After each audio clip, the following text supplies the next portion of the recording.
오늘 하나님 말씀 신명기 11장 8절에서 9절 말씀 보도록 하겠습니다. 우리 같이 읽습니다. 그러므로 너희는 내가 오늘날 너희에게 명하는 모든 명령을 지키라. 그리하면 너희가 강성할 것이요 너희가 건너가서 얻을 땅에 들어가서 그것을 얻을 것이며 또 여호와께서 너희의 열조에게 맹세하사 그와 그 후손에게 주리라고 하신 땅 곧 젖과 꿀이 흐르는 땅에서 너희의 날이 장구하리라. 이 본문의 말씀은 이 신명기 말씀입니다. 신명기의 말씀이에요. 신명기는 이스라엘의 이 지도자 모세가 쓴 책입니다. 모세는 하나님의 그 감동으로 5권의 책을 썼습니다. 창세기, 출애굽기, 레위기, 민수기, 신명기입니다. 이 5권을 모세가 썼다고 해서 우리는 이 책을 모세오경이라고 부르기도 하죠.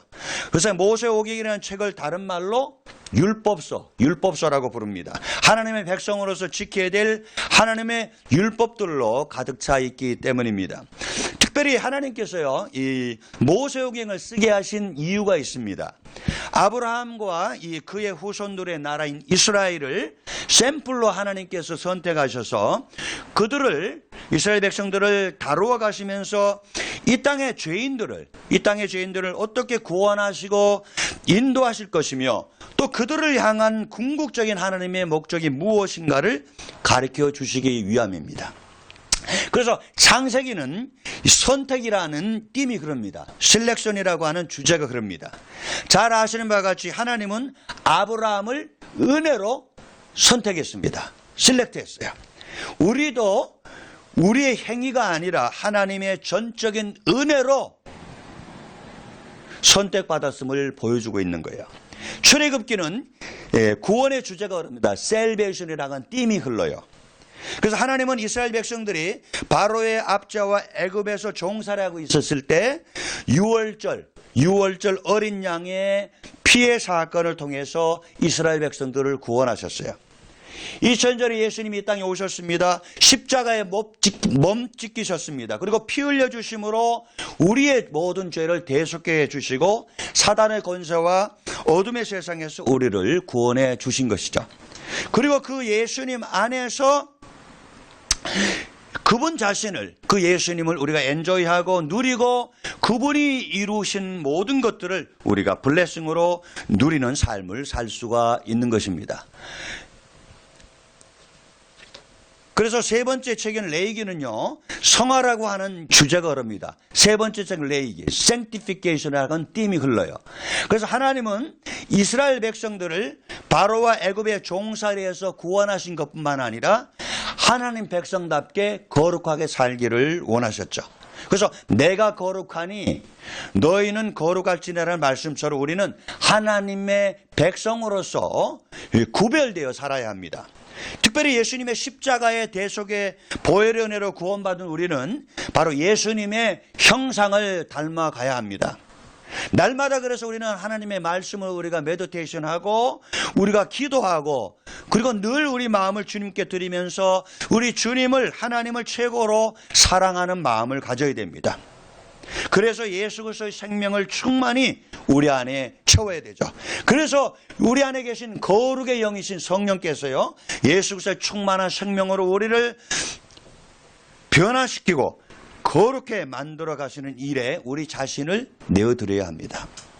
네 번째 책인 민수기, 넘버스는요, 인도라고 하는 주제가 흐릅니다. 인도라는 주제가 흘러요. 가이디언스. 하나님은 이스라엘 백성들을 광야의 여정 동안 불기둥 구름등으로 인도하셨습니다. 그리고 마침내 젖과 꿀이 흐르는 약속의 땅으로 이스라엘 백성들을 인도했어요. 여러분, 우리 안에 성령님이 오셨습니다. 성령님은 우리를 고와 같이 버려두지 않습니다. 영원히 함께 하시죠. 그리고 광야 같은 이 세상을 아주 세밀하게 우리를 인도해 주시다가 우리가 이 땅의 삶을 마치고 세상을 떠날 때 하나님 품으로 안전하게 들여보내 주시는 것이죠. 그리고 다섯 번째 책인 신명기의 주제는 뭡니까? 오비디언스입니다. 신명기의 그 띠문요, 오비디언스입니다. 출애굽 1세는 이 불순종으로 말미암아서 여호수아와 갈렙만 빼고요, 광야에서 모두 다 죽었습니다. 그리고 출애굽 2세들이 이제 성장해가지고 어른이 되었습니다. 출애굽 2세들은 이제 하나님의 은혜로 마침내 가나안 땅에 바로 그 입구에 오게 되었죠. 이제 그들은 눈앞에 보이는 그 요단강을 건너기만 하면 하나님이 약속하신 땅, 축복의 땅, 적과거리는 땅에서 복되게 살 수 있습니다. 신명기는 바로 그러한 세대들에게 주어진 말씀이죠. 그래서 신명기를 이게 썸머리하면 이럽니다. 다시는 너희 조상들처럼 하나님의 말씀에 불순종하지 말고 무슨 일이 있더라도 하나님의 말씀대로 순종하고 살아라. 그래야만 하나님이 너희를 적각거리는 그 땅에서 복되게 살도록 하실 것이다 하는 말씀이에요. 여러분, 오늘 우리도 하나님의 말씀에 따라 순종하는 삶을 살아야 합니다. 그래야 예수님이 십자가와 사망을 지나서 열어두신 자리, 바로 그 생명의 자리, 예수 그리스도의 부활의 땅이자 우리의 모든 것 되시는 그 주님, 우리 주님 안에 있게 되는 것이죠. 그리고 주님 안에서 그분 자신을 우리가 즐겁게 누리고 그분이 행하셨던 모든 은혜들을, 모든 축복들을 누리게 되는 삶을 살 수 있는 것 여러분 믿으시기 바랍니다. 아멘. 그래서 여러분, 우리 모세오경의 주제를 다시 한번 우리가 리마인드 할 필요가 있습니다. 첫 번째, 제네시스는 띠이 뭐예요? Selection, 선택입니다. 엑소더스는 띠이 뭐예요? Salvation. 그리고 레비티커스는 뭐예요? 띠이 Sanctification이야. 넘버스는 뭐예요? 넘버스는 띠이 Guidance야. 신명기는 뭐예요? Obedience예요. Obedience. 여러분, 이렇게 본다면 우리 대부분의 그 영적인 위치는 어디입니까? 바로 출애굽 2세들이 지금 적과거리 흐르는 축복의 땅을 바라보고 서 있는 바로 그 자리가 지금 우리의 자리예요.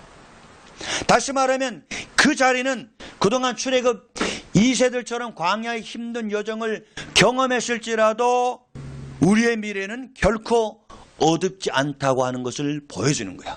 그래서 우리 미래는 결코 어둡지 않는 것입니다. 그리고 우리가 있는 자리는 언제나 과거와는 다른 새로운 기회, 새로운 축복, 하나님이 준비하신 적과거리 흐르는 신선한 복을 누릴 수 있는 은혜가 있는 자리다. 항상 우리에게는 새로운 기회가 있고 새로운 도전이 있고 은혜가 있는 자리라는 것을 우리에게 보여주는 것이죠. 또한 믿음으로 여러분 고난의 이 경주를 달려왔습니까? 믿음으로 어두운 터널을 지나왔습니까? 정말 잘한 것입니다. 이제야 하나님이 준비하신 복이, 준비하신 은혜가 바로 우리 눈앞에 놓여 있다고 하는 것을 이 말씀을 통해서 우리에게 도전을 주고 깨닫게 해주는 것입니다. 그런데 단 한 가지입니다. 이렇게 하나님의 준비하신 은혜, 새로운 기회, 도전, 하나님의 축복을 받으려면 어떻게 됩니까? 단 한 가지. 우리가 반응해야 될 이 하나님의 말씀에 대한 리스폰스가 뭡니까? 애티튜드가 뭡니까? 바로 뭐예요? 순종입니다. 오비디언스입니다. 그래서 오늘 우리는 이 본문 말씀을 통해서 순종이 뭔가 이걸 알아보고요. 모두가 하나님의 순종의 복을 경험하기를 바랍니다. 자, 먼저 우리 8절을 보세요. verse 8을 다시 한번 보세요. 같이 읽습니다. 그러므로 너희는 내가 오늘날 너에게 명하는 모든 명령을 지키라. 그리하면 너희가 강성할 것이요 너희가 건너가서 얻을 땅에 들어가서 그것을 얻을 것이며. 여러분, 사실 출애굽 2세들에게는요 약속의 땅에 들어가서 하나님의 복을 누리는 것도 중요하지만 당장 그 땅에 자리 잡고 살고 있는 이 가나안 족속들과 치러야 될 전쟁이 더 걱정이 되었습니다. 하지만 하나님께서 뭐라 그래요? 너희에게 명하는 모든 명령을 지키면 그 가나안 족속들과의 싸움에서 힘이 되어 주실 것이고, 그리고 얻을 땅에 들어가서 그 땅을 반드시 차지하실 것이다, 이렇게 약속하셨습니다. 그리고 모세의 후계자인 여호수아 개인에게 있어서도 마찬가지죠. 여호수아 1장 8절 9절 말씀 봅니다. 같이 읽습니다. 이 율법책을 내 입에서 떠나지 말게 하며 주야로 그것을 묵상하여 구가운데 기록한 대로 다 지켜 행하라. 그리하면 내 길이 평탄하게 될 것이라. 내가 형통하리라. 내가 내게 명한 것이 아니냐. 마음을 강하게 하고 담대히 하라. 두려워 말며 놀라지 말라. 내가 어디로 가든지 내 하나님 여호와가 너와 함께 하느니라 하시니라. 아멘.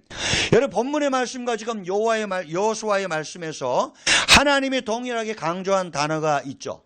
이 뭐냐면 지키라, 지키라는 단어입니다. 이 단어가 바로 순종하라는 뜻을 의미하죠.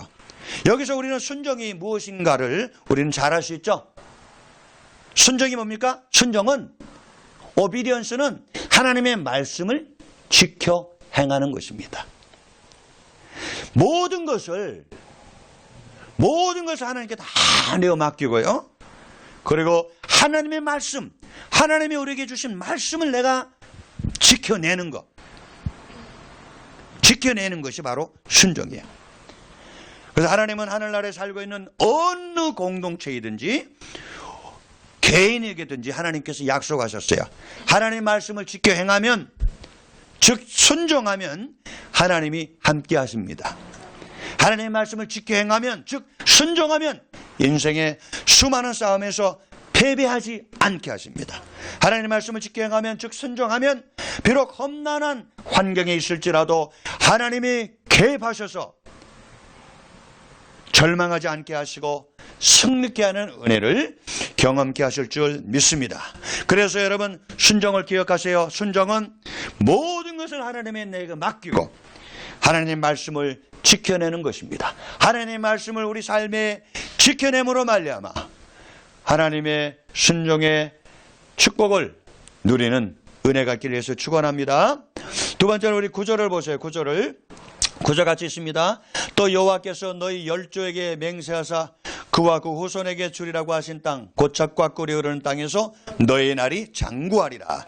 여기 보면 또 여호와께서 너희의 열조에게 맹세하사 하는 말이 있죠. 하나님은 그들의 조상 아브라함을 우상의 땅 갈대 우르에서 선택하셨습니다. 그리고 바로 약속의 땅의 비전을 하나님께서 맹세로 주셨어요. 그리고 자신뿐만 아니라 그의 아들인 이삭에게도 맹세로 비전을 계속 이어가게 하셨죠. 그래서 창세기 26장 2절에서 5절 말씀입니다. 같이 읽을까요? 여호와께서 이삭에게 나타나 가라사대 애굽으로 내려가지 말고 내가 내게 지시하는 땅에 거하라. 이 땅에 유하면 내가 너와 함께 있어 내게 복을 주고 내가 이 모든 땅을 너와 내 자손에게 주리라.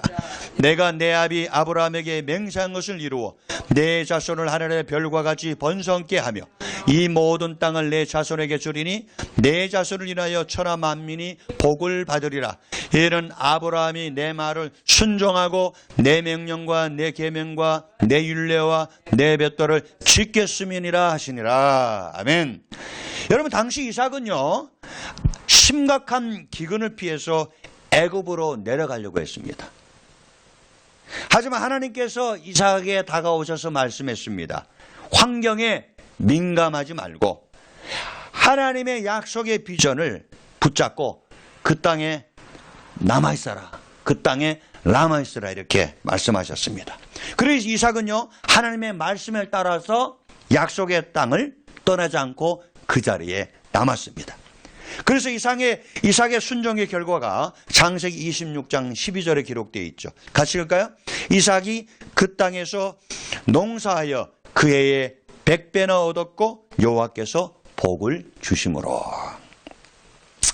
여러분, 다시 한번 9절을 보세요. 9절을 다시 보면 이런 말이 있습니다. 그와 그 후손에게 주리라고 하신 땅이라고 말씀하셨어요.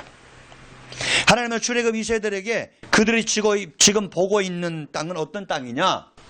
오래전부터 이미 하나님께서 너희들에게 주시려고 내가 계획했던 땅이라고 강조하셨어요. 그러니까 그들에게 준비된 약속의 땅은 하나님의 즉흥적인 이벤트가 아니야. 전부터 그들 한 사람 한 사람을 위해서 아주 하나님께서 정성스럽게 세심하게 배려하시고 준비해 두신 하나님의 선물이었습니다.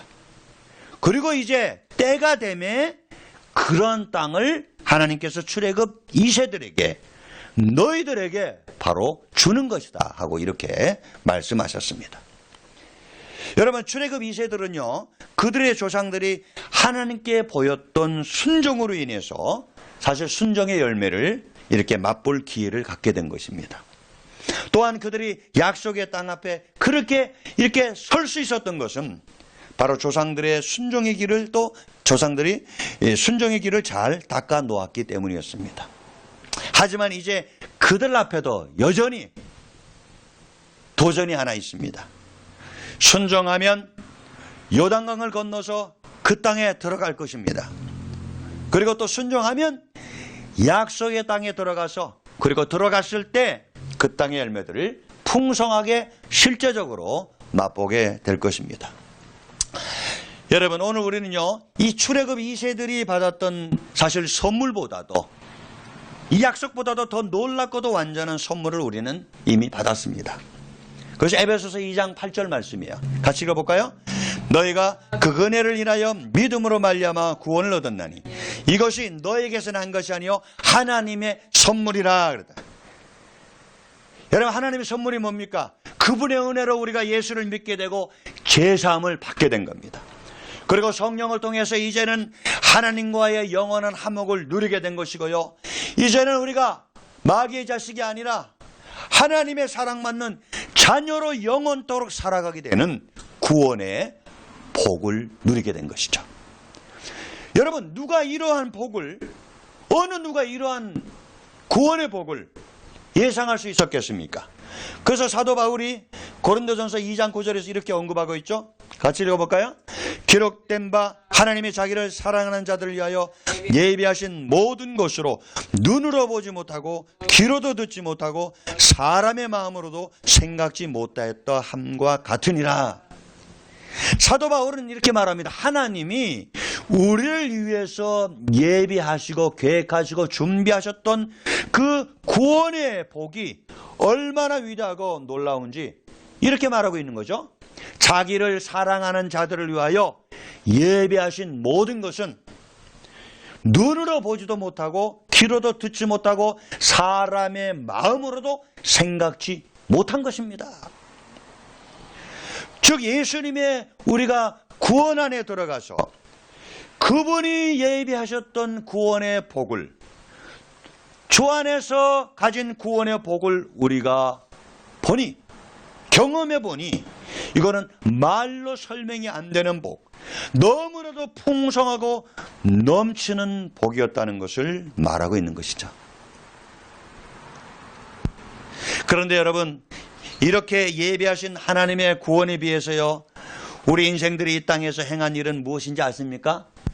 이사야서 53장 6절 말씀입니다. 같이 읽을까요? 우리는 다 양 같아서 그릇 행하여 각기 제 길로 갔거늘 여호와께서는 우리의 무리의 죄악을 그에게 담당시키셨도다. 하나님이 우리를 사랑하셔서 배려해 주신 이 놀라우신 구원의 복이 있음에도 불구하고 우리는 하나님을 떠난 인생들은 어떻게 사는 줄 아십니까? 우리는 다 양 같아서 그릇 행하여 각기 제 길로 갔거늘, 자기 멋대로 인생을 다 살아가고 있었던 것입니다. 여러분, 특별히 사도 바울은 우리가 그러한 구원의 복을, 이렇게 놀라운 구원의 복을 누리게 된 것은 예수님이 어떻게 사셨느냐? 예수님이 순종의 길을 사시고 순종의 길을 놓아주셨기 때문이라고 강조하고 있습니다. 그래서 로마서 5장 19절 말씀입니다. 같이 읽을까요? 한 사람의 순종치 아니함으로 많은 사람이 죄인 된 것 같이 한 사람의 순종하심으로 많은 사람이 의인이 되리라. 인류의 조상 아담 한 사람이 순종치 아니함으로 그 모든 후손들이, 모든 인간들이 어떻게 됐죠? 다 죄인들이 되는 것이죠. 하지만 육신을 입고 이 땅에 오신 하나님의 아들 예수님이 십자가를 지시는 그 순종으로 인해서 어떤 일이 벌어졌습니까? 그 모든 죄인이 죄사함을 받고 하나님 앞에 의인이 된 것을 여러분 믿으시기 바랍니다. 여러분, 가나안 땅에 그 예비된 축복 앞에 서 있는 출애굽 2세들 한번 보십시오. 광야 생애를 지나서 이제 정말 하나님께서 약속하신 젖과 끓이는 풍성한 축복의 땅, 그 앞을 바라보고 있는 2세들을 한번 생각해 보세요. 얼마나 가슴이 벅차고 감격적이겠어요. 하지만 그들에게는 순종이 매우 중요한 일이었어요.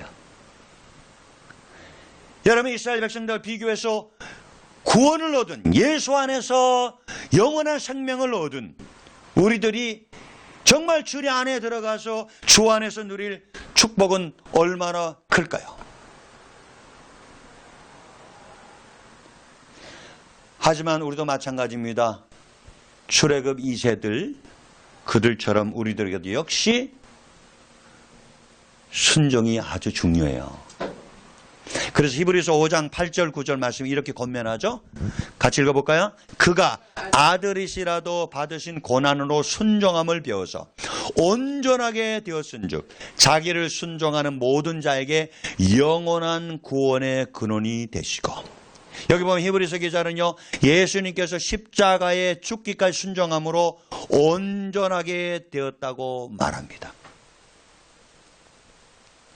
다시 말하면 예수님이 순종했기 때문에 마침내 예수 그리스도께서 십자가와 부활을 통해서 우리에게 주신 구원의 온전한 은혜들, 그 은혜들이 있잖아요. 그 은혜들인 이 죄사함의 기쁨, 이제 하나님과 영원한 화목을 누리는 기쁨, 믿음을 가지고 살아가고 소망을 가지고 살아가고 하나님의 사랑받는 자녀로 그 사랑을 품고 살아가고 마음의 평안과 안식과 같은 영원한 하나님 나라의 복, 자녀된 권세, 이 등등을 매일 풍성하게 누리고 살 수 있게 되었다 하는 말하고 있는 것입니다.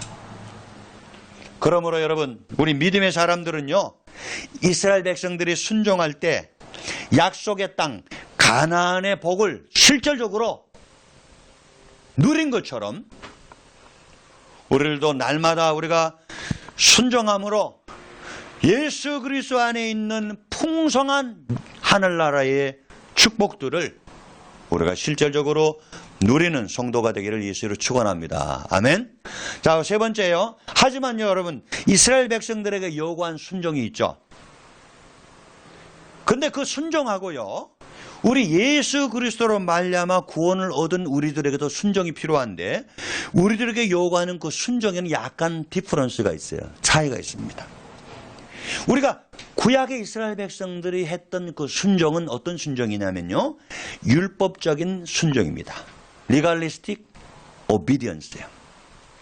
그러나 오늘 우리에게, 예수 믿는 우리에게 요구하는 그 순종은 어떤 순종이냐면요, 복음적인 순종입니다. 복음적인 순종이에요. 그 율법적인 순종이 뭐냐? 율법적 순종은요, 내 노력, 내 힘으로 하나님의 율법, 하나님의 말씀을 잘 지켜보려고 하는 행위를 말해요. 엄밀히 말해서 아주 잘못된 것은 아닙니다. 하지만 인간의 노력에 비해서, 그렇게 순종할 때 인간의 노력에 비해서 열매가 작기도 하고요, 항상 그런 순종을 하게 되면 허점들이 많이 발생하게 됩니다. 오히려 우리가 그런 율법적인 순종을 할 때마다 오히려 이루지 못한 것으로 인해서 자신을 좌절시키고 실망을 주기도 하죠. 예를 들어서 보세요. 우리가 이제 교회에서 열심히 봉사하다가 시험 들 때가 있습니다. 하나님의 교회를 아름답게 섬기고 봉사하는데 시험이 들어요. 시험이 드는 것이 뭐 때문에 그런지 아십니까? 또 선교기금 마련을 위해서 우리가 열심히 이렇게 김씨를 만든다든지 여러 가지 이제 일들을 하잖아요. 그러다가 또 성도끼리 또 갈등을 빚는 것은 무엇 때문이에요? 우리가 하나님의 예배를 드리고 말씀을 은혜 받고 이제 성도의 교제를 나누면서 친교합니다. 친교 시간에 밥도 맛있게 잘 먹고, 그런데 우리가 설거지하다가 성도끼리 말싸움 나는 거. 또 섬기다가 남한테 이렇게 내가 잘 섬겼는데 칭찬받지 못할 때 섭섭한 마음이 드는 거. 여러분, 그러한 모든 것들은 우리 인간적인 열심, 즉 율법적인 순종으로 그냥 열심히 행했기 때문입니다. 여러분, 이에 반해서 복음적인 순종이 어떤 것입니까? 바로 사도 바울의 고백처럼요, 나의 나됨은 하나님의 은혜로 된 것이기 때문에 자기에게서 나온 의를 근거로 순종하지 않습니다. 그리고 자기 육신 안에는 선한 것이 하나도 없음을 철저히 깨닫고요. 자신의 힘으로 하나님 말씀을 순종하자 하는 마음, 그것을 내려놓습니다. 그리고 어떻게 합니까? 오로지 자신 안에 거하시는 성령 하나님을 의지하고요. 그분을 따라서 행하고 살아갑니다. 여러분, 사도 바울은요, 자신의 경험을 통해서 이것을 확실하게 깨달았어요. 사도 바울은 성령으로 거듭나는 은혜를 받았습니다. 그렇죠? 사도 바울도 성령으로 거듭나는 은혜를 받았죠? 그리고 하나님의 성령이 거듭나는 은혜를 받았을 때 감사해가지고요, 마음으로, 그럼 이제 하나님의 자녀니까 하나님의 말씀을, 하나님의 율법을 내가 잘 지켜내야 되겠다 하고 결심했죠. 하지만 사도 바울이 그렇게 결심하면 결심할수록 그 결심이 이루어지지 않고요, 처절하게 무너지는 것을 많이 경험했습니다. 그래서 로마서 7장 22절에서 24절에 이렇게 기록하고 있죠. 같이 읽을까요? 내 속 사람으로는 하나님의 법을 즐거워하되 내 지체 속에서 한 다른 법이 내 마음의 법과 싸워 내 지체 속에 있는 죄의 법으로 나를 사로잡는 것을 보는도다 그랬어요.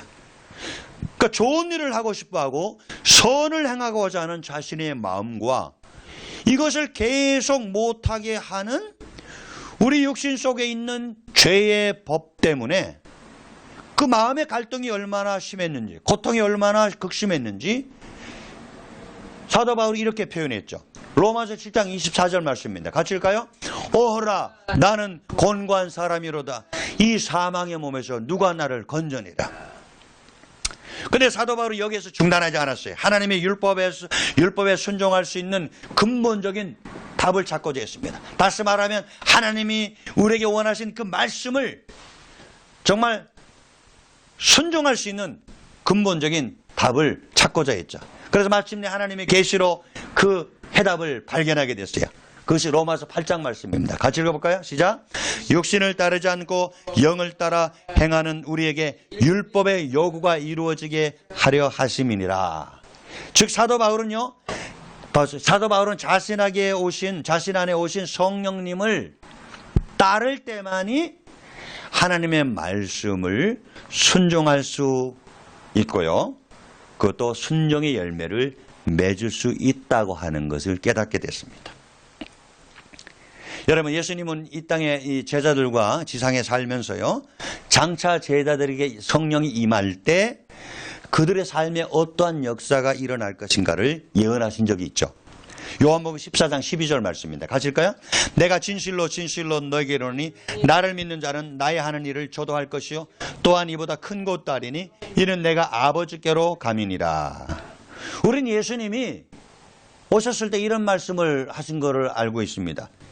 예수님은 구약의 율법을 폐하러 오신 것이 아니라 완성하러 왔다. 그리고 그분만이 율법을 완전하게 지키시고 완성하신 분인 것을 우리는 잘 알 수 있죠. 그런데 예수님은 제자들에게 이런 예언을 했습니다. 너희들도, 나를 믿는 너희들도 장차 나의 하는 일을 할 것이고 이보다 더 큰 일도 할 것이라고 말씀하셨어요. 그럼 어떻게 우리가 하나님의 말씀을, 하나님의 율법을 잘 지키는, 순종하는 일이 가능할 수 있을까요? 13절 14절 말씀 나오죠. 같이 읽을까요? 너희에게 내 이름으로 무엇을 구하든지 내가 시행하리니 이는 아버지로 하여금 아들로 인하여 영광을 얻으시게 하려 함이라. 내 이름으로 무엇이든지 내게 구하면 내가 시행하리라. 여기 보면 뭐예요? 기도하라는 거죠. 기도하면 무엇을 구하든 내가 시행하리니, 기도하면 하나님께서 시행하는 것입니다. 그리고 15절 말씀 볼까요? 같이 읽습니다. 너희가 나를 사랑하면 나의 계명을 지키리라. 주님을 사랑해야 됩니다. 하나님의 계명을 어떻게 지킵니까? 하나님의 계명을 내가 지키려고 하면 지켜져요? 하나님 말씀에 순종하려고 하면 내가 순종할 수 있습니까? 안 됩니다. 먼저 주님을 사랑해야 됩니다. 그리고 16절 말씀 보세요. 같이 읽습니다. 내가 아버지께 구하겠으니 그가 또 다른 보혜사를 너에게 주사 영원토록 너희와 함께 있게 하시리니. 어떻게 하나님의 말씀을 잘 지킬 수 있죠? 성령이 함께 하셔야 되는 겁니다. 그래서 여기 보면요, 우리가 하나님의 말씀을 순종해야 되잖아요. 근데 하나님의 말씀을 우리가 잘 순종을 하게 하는 중요한 세 가지 요소가 나와요. 여기 보면 기도입니다. 기도. 그리고 하나님 사랑이에요. 그리고 성령님의 역사입니다. 여러분, 경험적으로 보면요, 우리가 기도하면, 하나님 앞에 기도하면 우리가 순종이 잘 되어지는 걸 보게 돼요. 하나님을 정말 사랑하면요, 하나님을 정말 사랑하면 하나님 말씀을 지키려고 그러고, 하나님 말씀을 지켜내려고 하고, 하나님 말씀에 순종하려고 하는 것이 되어지는 것을 보게 됩니다. 그런데 이런 모든 일을 실제적으로 가능케 하시는 분이 누군지 아십니까? 나입니까? 내 노력이에요? 내 마음의 결심입니까? 아니에요. 성령님입니다. 우리 안에 계신 성령님입니다. 즉, 우리가 순종할 때, 부족해도 우리가 순종할 때 하나님 은혜에 감사하고, 기도함으로 하나님의 은혜에 감사하고, 순종해야 되겠다는 결단이 있을 때, 순종할 때 우리가 순종을 이루지 못하지만 순종을 성령께서 받아주시고, 그 순종을 이룰 수 있도록 성령께서 인도하시고, 또 성령께서 마침내 그 순종의 열매를 맺게 하시는 것이죠. 예를 들어서 여러분, 성경은 내 이웃을 내 몸과 같이 사랑하라 그러잖아요. 내 이웃을 내 몸과 같이 사랑하라. 여러분, 이 사랑의 계명이 쉽습니까? 실천하기가 쉬워요? 만약에 인간의 힘으로 실천할 수 있다면요, 우리 사람들을 마음의 감옥에 가두지 않았을 것입니다. 그러면 이 사랑의 계명을 순종하기 위해서는 우리가 어떻게 해야 됩니까? 사랑의 계명을 순종하려면 먼저 하나님 앞에 사랑이 없는 자신의 마음을 내놓고 기도합니다. 기도해야 됩니다. 하나님, 사랑할 수 있는 능력이 없습니다. 주님은 사랑하라고 하는데 미워하는 사람이 있습니다. 근데 그 미워하는 사람을 사랑할 수 있는 힘이 없습니다. 주의 말씀을 행할 수 있는 힘이 내게는 없습니다. 그러면요, 하나님은 모든 일을 사랑케 할 수 있는 그 하나님의 사랑, 그 하나님의 사랑, 당신의 사랑을 우리에게 부어주시죠. 그리고 사랑하라는 계명에 기꺼이 우리가 순종할 수 있는 마음과 힘을, 소망을 부어주시죠. 그리고 순종해서 우리가 이제 나갑니다. 나갈 때 우리가 할 수 없으나 성령께서 순종을 이끄시고 인도하셔서 마침내 순종의 열매를 아름답게 맺게 하시는 것이죠. 여러분, 이와 같은 것이 바로 복음적인 순종의 삶입니다. 여러분, 지금까지 어떻게 여러분 순종하고 살았습니까? 자기 의를 근거로 하는 율법적인 그 순종에는요, 열매가 매우 작아요. 오히려 하나님 나라의 득보다는 실이 많습니다. 자신에 대해서도 굉장히 실망하게 됩니다. 복음적인 순종을 해야 됩니다.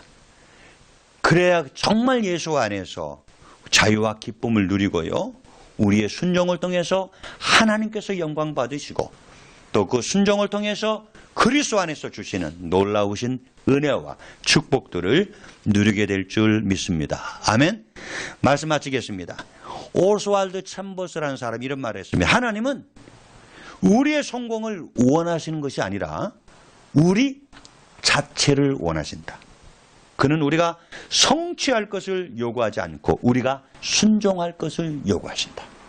여러분, 하나님은요, 우리가 예수 이름으로 우리가 어떤 원하는 일을 이루어가고요, 내가 꿈꾸는 일을 꿈꾸는 일이 성취되는 걸 보면서, 아, 나는 정말 성공적인 인생이야, 내 인생을 성공했어 하는 자화자찬하는 사람이 되기를 원하지 않습니다. 대신 뭐야? 우리의 온 존재가, 날마다 매 순간마다 온 존재가 하나님 말씀에 순종하고 사는가? 그 마음을 가지고 살아가는가를 더 중요시 여깁니다. 후보로 한 분은 이런 말을 했습니다. 근심과 걱정이 많은 이 시대에 우리가 하나님께로 돌아가서 그의 가르침대로 산다면 이 세상은 보다 살기 좋은 곳이 될 것이다. 여러분, 우리는 불신자들과 다를 바 없이요, 똑같이 우리 걱정과 근심이 가득해서 살아가고 있는 걸 보게 되죠. 여러분, 왜 이유가 무엇입니까? 바로 우리는 하나님의 말씀의 가르침대로 순종하고 살기보다는요, 자기 마음대로 살아가기 때문이죠. 그래서 어떤 분이 순종을 말하면서 이렇게 말했습니다.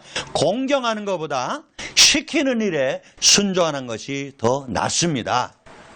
여러분, 우리는 하나님의 공경한다고 하는 다양한 이 모습들을 보여줄 수 있습니다. 우리 생활을 통해서 내가 하나님을 정말 공경합니다, 사랑합니다 하는 다양한 모습들을 보여줄 수 있습니다. 예를 들어서 여러분, 주일이 되어서 교회에 나와서 열심히 예배드리는 모습, 우리는 겉으로 보면 하나님을 사랑하고 좀 하나님을 공경하는 모습이죠. 또 시간을 내어서 우리가 말씀을 배우는 일에 열심을 볼 수 있죠. 또 이웃을 세상을 섬기는 봉사일, 선교하는 거 열심히 볼 수 있잖아요. 심지어 우리가 교회에 나와서 물질로 헌금하고요, 또 구제하는 일, 그 외적인 일을 통해서 내가 하나님을 사랑해 하는 열심을 볼 수가 있잖아요. 하지만 여러분, 우리가 알아야 될 것은요, 하나님의 복은, 하나님의 블레싱은요, 우리의 그런 외적 행위에 있는 게 아닙니다. 중요한 것은 우리 각자의 마음에 날마다 하나님께서 말씀하시는 것에 대해서, 하나님이 날마다 말씀하시는 것에 대해서 내가 얼마나 마음을 열고 그 말씀에 순종하고 사는지, 그렇지 않는지에 달려있는 거예요. 여러분, 하나님을 공경하는 사람입니까?